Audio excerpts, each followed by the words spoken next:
ભરૂચ જિલ્લામાં વર્ષ 2010 પહેલા નિયુક્ત થયેલા શિક્ષકોને ટેટ પરીક્ષામાંથી કાયમી મુક્તિ આપવા સહિતની વિવિધ માંગણીઓ સાથે ભરૂચ જિલ્લા પ્રાથમિક શૈક્ષણિક મહાસંઘ દ્વારા જિલ્લા કલેક્ટરને આવેદનપત્ર સુપરત કરવામાં આવ્યું હતું, જેમાં મોટી સંખ્યામાં શિક્ષકો જોડાયા હતા. તાજેતરમાં 29 મે 2026ના રોજ સુપ્રીમ કોર્ટ દ્વારા આપવામાં આવેલા ચુકાદા બાદ વર્ષ 2010 પહેલા નિમણૂક પામેલા શિક્ષકો માટે પણ ટેટ ફરજિયાત બનવાની સ્થિતિ ઊભી થતાં દેશભરના લાખો વરિષ્ઠ શિક્ષકોમાં ચિંતાનું વાતાવરણ સર્જાયું છે. આ મુદ્દે અખિલ ભારતીય રાષ્ટ્રીય શૈક્ષણિક મહાસંઘના આહવાન પર દેશવ્યાપી રજૂઆતોનો દોર શરૂ થયો છે, જેના ભાગરૂપે ભરૂચમાં પણ શિક્ષકોએ આવેદનપત્ર આપી રજૂઆત કરી હતી.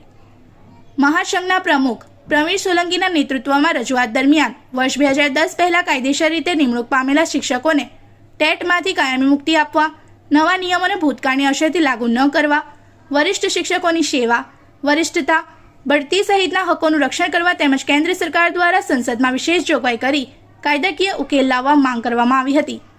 ઉપરાંત દેશભરના રાજ્યો માટે સ્પષ્ટ માર્ગદર્શિકા જાહેર કરી શિક્ષકોમાં વ્યાપેલી અનિશ્ચિતતા દૂર કરવાની પણ માંગ ઉઠાવવામાં આવી હતી.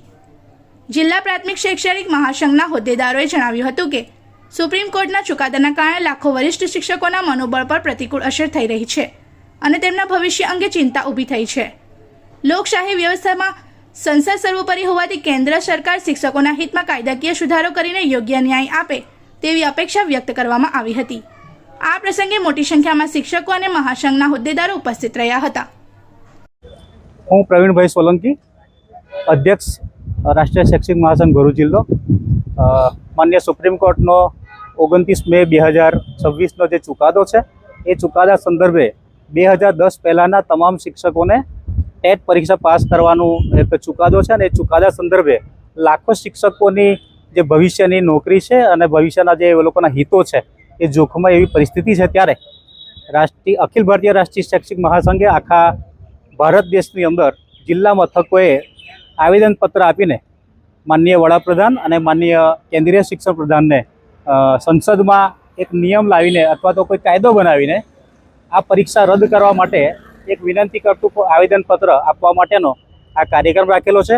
અને એક કાર્યક્રમ સંદર્ભે આજે ભરૂચ જિલ્લા શૈક્ષિક મહાસંઘ પણ માનનીય કલેક્ટર સાહેબને આવેદનપત્ર આપીને વડાપ્રધાનશ્રીને વિનંતી કરવા જઈ રહ્યું છે અને એના ભાગરૂપે આ કાર્યક્રમ યોજાયો છે. इस वीडियो को लाइक करें, हमारे चैनल को सब्सक्राइब कर बेल आइकन जरूर प्रेस करें हमारी न्यू वीडियो सबसे पहले देखने के लिए.